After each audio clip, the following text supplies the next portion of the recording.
Hello friends, welcome to your own channel daily stock. आज की video में हम राजेश एक्सपोर्ट्स का फंडामेंटल एनालिसिस करेंगे और जानेंगे कि इस स्टॉक में आपको इन्वेस्ट करना चाहिए या नहीं।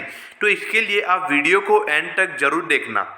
और अगर अभी तक आपने हमारे चैनल को सब्सक्राइब नहीं किया है तो आप हमारे चैनल को जरूर सब्सक्राइब कर दीजिएगा।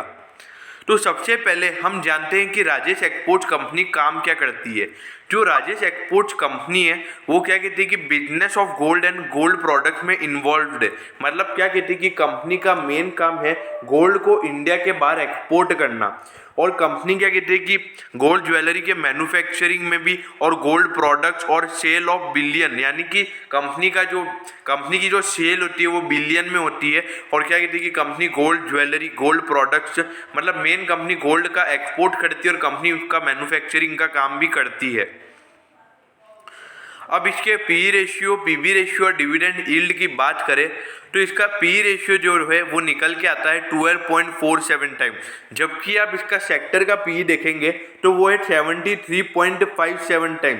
यानी कि जो इसका सेक्टर का पी है वो इससे 6 गुना ज़्यादा है, जो कि वो सीधे सीधे इंडिकेट कर रहा है कि ये शेयर आपको अभी एज कम्पेयर टू सेक्टर आपको बहुत सस्ता मिल रहा है। और अगर आपको अभी तक ये नहीं पता है कि पी रेशियो और पीबी रेशियो का मतलब क्या होता है तो उसकी वीडियो का लिंक हमने डिस्क्रिप्शन में दे रखा है, आप उसमें से जाके उस वीडियो को देख सकते हो। और अगर इसके पीबी रेशियो की बात की जाए तो पीबी रेशियो भी सेक्टर के पीबी से आधा है, क्योंकि सेक्टर का पीबी देखिए तो 3.06 निकल के आता है और जो पीबी रेशियो इसका है वो 1.7 टाइम्स है, जो भी एक इंडिकेट कर रहा है कि कंपनी के बुक वैल्यू से जो शेयर है वो सिर्फ 1.7 टाइम्स ही ज़्यादा है। तो एक तरीके से आप देख सकते हो कि जो कंपनी के शेयर की प्राइस है वो ज़्यादा प्रीमियम वैल्यूएशन पे नहीं है, वो एक अच्छे खासे वैल्यूएशन पे आपको शेयर अवेलेबल मिल रहा है। और अगर कंपनी के डिविडेंड की बात करते हैं तो कंपनी का जो डिविडेंड है वो सेक्टर के डिविडेंड यील्ड से कम है।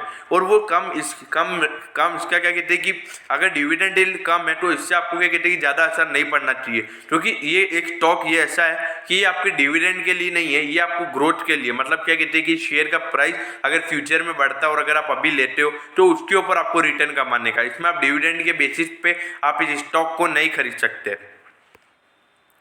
और अगर हम इसके अब रेवेन्यू और प्रॉफिट की बात करें, लेकिन अगर इसका रेवेन्यू और प्रॉफिट देखें तो वो पिछले 4 साल से लगभग एक तरीके से देखा जाए तो वो डिक्रीज हुआ है। लेकिन आप एक नोटिस कीजिए कि जो कंपनी की जो प्रॉफिटेबिलिटी है वो हर साल सेम रही है, 0.01 0.01 0.01 0.01।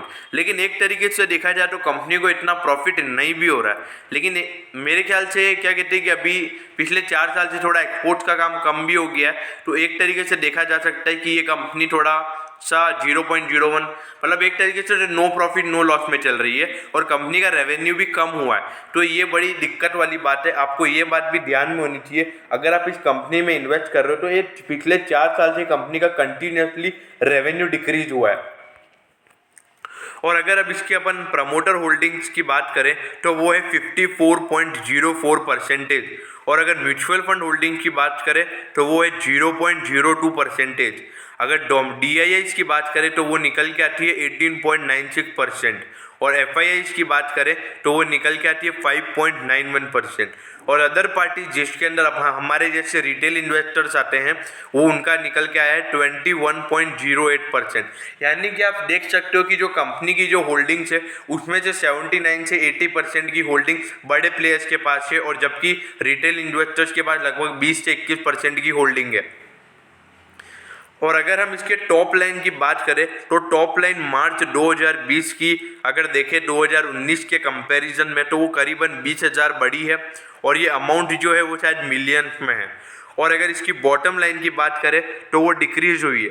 तो वो ये सीधा सीधा ये इंडिकेट कर रहा है कि कंपनी का कहते हैं कि अपने सेल्स को, यानी कि अपना जो ग्रॉस प्रॉफिट होता है, मतलब जो कंपनी की जो ऑपरेशन प्रॉफिट है कंपनी का, वो कंपनी एक अच्छा खासा यूज़ कर रही है। लेकिन कंपनी की जो कॉस्ट है वो एक साल में बढ़ी है। इसीलिए आप देख सकते हो कि कंपनी की जो टोटल इनकम है, यानी कि जो कंपनी की ऑपरेशनल इनकम है वो बढ़ी है, जबकि कंपनी का जो नेट प्रॉफिट निकल के आया है वो पिछले साल से रिड्यूस हुआ है। तो ये सीधा कट ये इंडिकेट कर रहा है कि कंपनी अपने कॉस्ट पे बिल्कुल भी कंट्रोल नहीं ले रही है और कंपनी की कॉस्ट ज़्यादा है और कंपनी के एक्सपेंडिचर पिछले साल से आप देख सकते हो कि कंपनी की 20,000 इनकम बढ़ी है तो 20,000 कंपनी के एक्सपेंडिचर्स भी बढ़े। ये देखिए मार्च 2019 में 1,74,000 कंपनी की क्या कहते हैं कि टोटल एक्सपेंडिचर थे कंपनी के और इस बार वही हो गए हैं 1,94,345। तो मतलब जितना कंपनी ने मुनाफा कमाया उतना कंपनी ने टोटल एक्सपेंडिचर कर दिया। तो ये बात ध्यान में रखनी चाहिए आपको कि कंपनी अपने एक्सपेंडिचर पे बिल्कुल कंट्रोल नहीं ले रही है, तो इसको आपको देख के फिर स्टॉक में इन्वेस्ट करना चाहिए। अब इसके ऑल कैश डील की बात करते हैं तो राजेश एक्सपोर्ट जो कंपनी है वो क्रेडिट स्यूज से बोरो करती है और क्या कहते हैं कि deep into internal cash reserve to fund the transaction. लेकिन इसकी जो टोटल रिफाइनिंग कैपेसिटी है वो है 2000 टन और क्या कहते हैं कि कितना कैपेसिटी है गोल्ड को रिफाइन करने के लिए यूज़ कर सकती है वो है 1600 टन। और क्या कहते हैं कि जो इसका 30% ऑफ गोल्ड है जो इंडिया में इसका बनता है वो वेलकम्बी से रिफाइंड होता है, जो कि बहुत अच्छी बात है। और क्या कहते हैं कि इसका जो सिल्वर को रिफाइन करने की इसकी 400 टन की कैपेसिटी है। और क्या कहते हैं कि gold bars made by Valcambi are accepted in commodity exchanges and most bank across the world.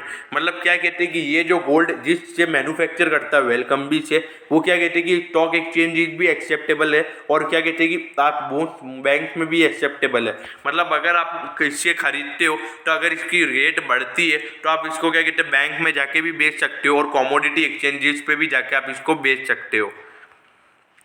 अब इसके प्राइस की बात करें तो कंपनी का जो अभी प्राइस है वो चल रहा है 487.20। अगर कंपनी के ऑल टाइम हाई की बात करें तो वो है 874 और ऑल टाइम लो की बात करें तो वो है 392.04। तो इसके अगर ऑल टाइम हाई से बात करें तो कंपनी का जो शेयर है वो लगभग 50% डिस्काउंट में मिल रहा है।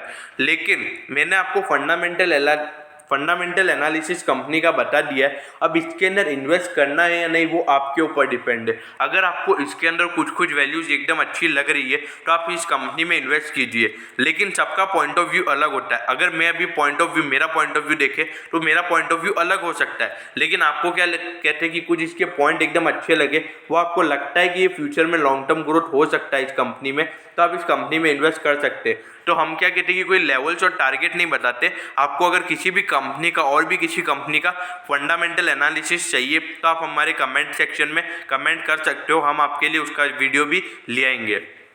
और अगर आपको वीडियो अच्छी लगी हो तो आप वीडियो को लाइक और शेयर जरूर कर दीजिएगा।